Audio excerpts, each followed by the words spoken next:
अमरापुर नाम के गांव में महेश नाम का गरीब किसान अपनी पत्नी सीता के साथ रहता था। महेश अपने गांव का सबसे गरीब व्यक्ति था। महेश रोज किसी न किसी के यहाँ मजदूरी करके थोड़े बहुत पैसे कमा पाता था।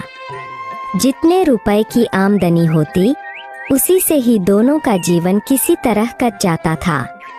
महेश के पास रहने के लिए एक अच्छा घर भी नहीं था। उसका घर बहुत ही पुराना और मिट्टी का बना हुआ घर में रहता था। महेश के पास इतने पैसे भी नहीं थे जिससे वह घर की मरम्मत करवा सकता था, इसलिए कभी कभी महेश खुद ही घर की मरम्मत किया करता था और खाने के लिए 2 वक्त की रोटी भी बहुत मुश्किल से जुटा पाता था। गरीबी होने के कारण सारे गांव वाले उन दोनों की पहनावा देखकर कोई भी इज्जत नहीं करते थे।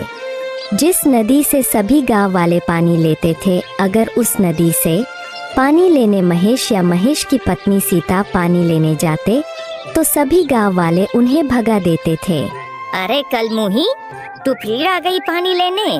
गलती से भी अपना मटके में पानी भरने की कोशिश मत करना। रुक, हमें पहले अपना मटका भरने दे, फिर हमें यहाँ से जाने के बाद तुम अपना मटका भरना, समझी ना? सीता चुपचाप सारी बातें सुनती है और किसी को कुछ नहीं कहती है। सारी औरतों के चले जाने के बाद सीता उदास मन से मटके में पानी भरती है।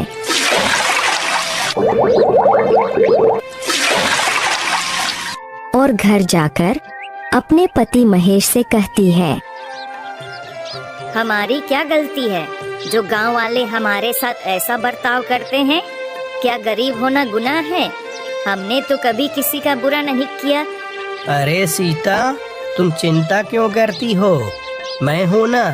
तुम देखना, एक दिन यही गांव वाले हमसे मिलने के लिए तरसेंगे।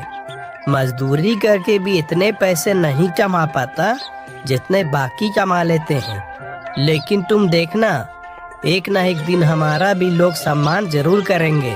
महेश मेहनती होने के साथ साथ दिल का भी बहुत अच्छा इंसान था।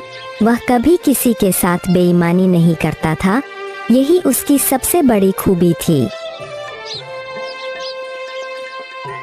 बारिश का मौसम होने के कारण एक रात आंधी के साथ साथ बहुत जोरों की बारिश होने लगी। महेश का घर कच्चा होने के कारण महेश को बहुत डर लगने लगा कि तूफान के साथ घर के छत उड़ ना जाए। सीता, बाहर बहुत जोरों की तूफान के साथ साथ बारिश हो रही है। मुझे लगता है हमारे घर की छत ज्यादा देर तक नहीं टिक पाएगी।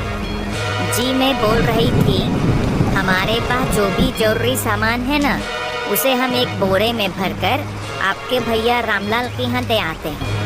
हाँ, तुम सही बोल रही हो। चलो जल्दी जल्दी हमारे जरूरत के सामान को एक बोरे में भर देते हैं, फिर भैया के यहाँ चलेंगे।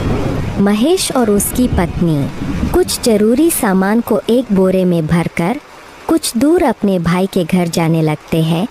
महेश के भाई का घर पक्का मकान था। भैया, अरे ओ भैया, दरवाजा खोलो, कुछ काम है। क्या हुआ? इतनी बारिश में यहाँ क्यों आए हो? भाई, तुम्हें मेरे घर का हाल तो पता ही है। सारा सामान पानी में भीग न जाए, इसलिए मैं कुछ अपना जरूरी सामान तुम्हारे घर में रखना चाहता हूँ। क्या? तुम्हारा सामान मेरे घर पर? नहीं नहीं नहीं नहीं नहीं, मेरी पत्नी मुझे बहुत डांटेगी। तुम जाओ, अपने घर में ही रहो। महेश का भाई गुस्से में अपने घर के अंदर चला गया।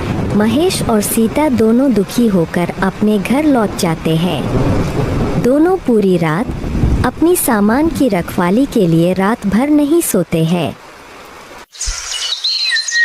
सुबह हुई, अब तक बारिश बंद हो चुकी थी। अब ऐसी बरसात के मौसम में महेश को एक भी काम नहीं मिल पा रहा था। कुछ महीने इसी तरह गुजर गए।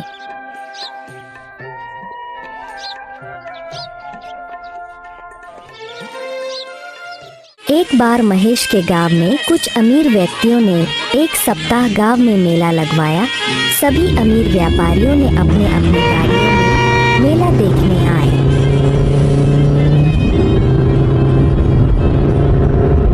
तभी एक व्यापारी अपनी गाड़ी से गांव में आ जाता है।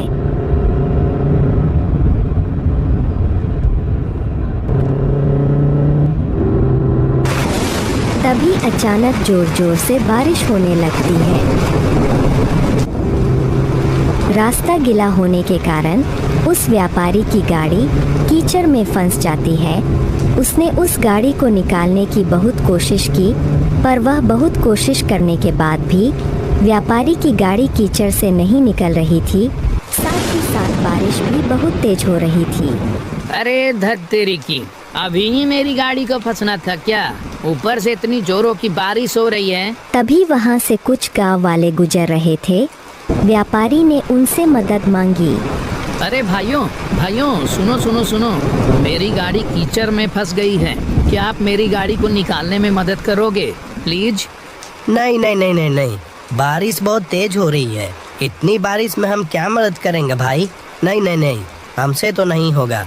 तुम किसी और को देख लो, हम लोग चलते हैं। ऐसा कहकर वे दोनों वहां से चले जाते हैं। लगातार बारिश हो रही थी। व्यापारी सभी को आवाज लगाकर बुला रहा था। भाइयों मेरी मदद करो, मेरी मदद करो। अरे भाई, कोई है क्या आसपास? मेरी गाड़ी कीचड़ में फंस गई है, इसे निकालने में मेरी मदद करो। भाइयों मेरी मदद करो। लेकिन सभी गांव वाले उसकी मदद करने से इनकार कर रहे थे। तभी महेश सभी जगह से काम की तलाश कर निराश होकर उसी रास्ते से घर लौट रहा था। तभी उसने देखा कि एक व्यापारी की गाड़ी कीचड़ में फंसी हुई है और व्यापारी मदद के लिए लोगों को आवाज लगा रहा है। उसे देखकर महेश गाड़ी के पास आया। साहब, क्या मैं आपकी गाड़ी निकालने में कुछ मदद कर सकता हूँ क्या? हाँ हाँ बिल्कुल भाई, बिल्कुल बिल्कुल। मैं तो तभी से लोगों को मदद के लिए आवाज दे रहा हूँ, कोई मदद करने को तैयार ही नहीं है। ऊपर से ये भारी बारिश ने दिमाग खराब कर रखा है। अच्छा, मैं गाड़ी के अंदर बैठकर गाड़ी को आगे बढ़ाने का प्रयास करता हूँ, तुम गाड़ी को पीछे से धक्का